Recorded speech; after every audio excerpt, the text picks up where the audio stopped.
ఈరోజు రాష్ట్ర ప్రభుత్వం ఆదోనిని జిల్లా కేంద్రంగా ఏర్పాటు చేయాలని కర్నూలు కలెక్టరేట్ ఎదుట ఈరోజు విద్యార్థి సంఘాల ఆధ్వర్యంలో 5 నియోజకవర్గాల నుంచి ఆదోని, ఎమ్మిగనూరు, పత్తికొండ, ఆలూరు, మంత్రాల నియోజకవర్గాల నుంచి విద్యార్థి సంఘాలుగా ఇక్కడ ధర్నా నిర్వహిస్తూ ఉన్నాం.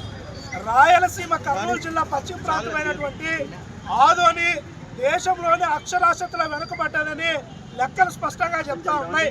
కరువు వలసల విషయంలో ఈరోజు విద్యాశాఖ మంత్రులైనటువంటి నారా లోకేష్ గారు ఆ ఏరియాను యువగలం పాదయాత్ర పేరుతో నడుస్తూ ఉన్నప్పుడు అక్కడ ఉన్నటువంటి సమస్యలను చూసి నా మనసు చలించింది అని అసెంబ్లీ సాక్షిగా మాట్లాడేటువంటి నారా లోకేష్ గారిని విద్యార్థి సంఘాలుగా సూటిగా ప్రశ్నిస్తూ ఉన్నాం.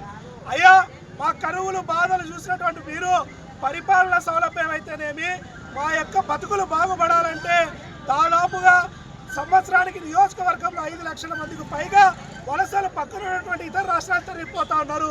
ఈ యొక్క వలసలు ఆగాలంటే తక్షణమే సంజీవనైనటువంటిగా ఆదోని జిల్లాను ప్రకటించాలని, అదేవిధంగా ఎమ్మిగనూరులో టెక్స్టైల్ పార్క్ నిర్వహించాలని, అదేవిధంగా పత్తికొండలో జ్యూస్ ఫ్యాక్టరీని ఏర్పాటు చేయాలని, ఆర్టీఎస్, వేదవతి, గుండ్రేవుల లాంటి ప్రాజెక్టులను త్వరితగతిన పూర్తి చేసి సాగునీరు, తాగునీరు ఎప్పుడైతే మీరు అందుబాటులోకి తీసుకొస్తారో ఈ యొక్క ప్రాంతం అభివృద్ధి చెందుతుందని స్పష్టంగా తెలియజేస్తూ ఉన్నాం.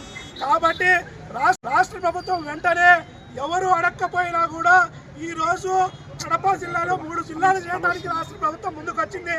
ఈరోజు మా ఆక్రందనలు స్పందించకపోతే రాష్ట్ర ప్రభుత్వం విద్యార్థి సంఘాలుగా హెచ్చరిస్తూ ఉన్నాం. మీ ఎమ్మెల్యే ఇంటిని ముట్టడిస్తాం, మీ మంత్రుల ఇంటిని కూడా ముట్టడిస్తాం. మా ప్రాంత ఆకలి ఆక్రందనలో తక్షణమే రాష్ట్ర ప్రభుత్వం పరిగణలోకి తీసుకొని ఆదోని జిల్లాగా ఏర్పాటు చేయాలని మరొకసారి రాష్ట్ర ప్రభుత్వాన్ని విజ్ఞప్తి చేస్తూ ఈ యొక్క నా పేరు ఉదయ్ కుమార్, ఆదోని విద్యార్థి జేఏసీ. విద్యా వైద్యం రావాలంటే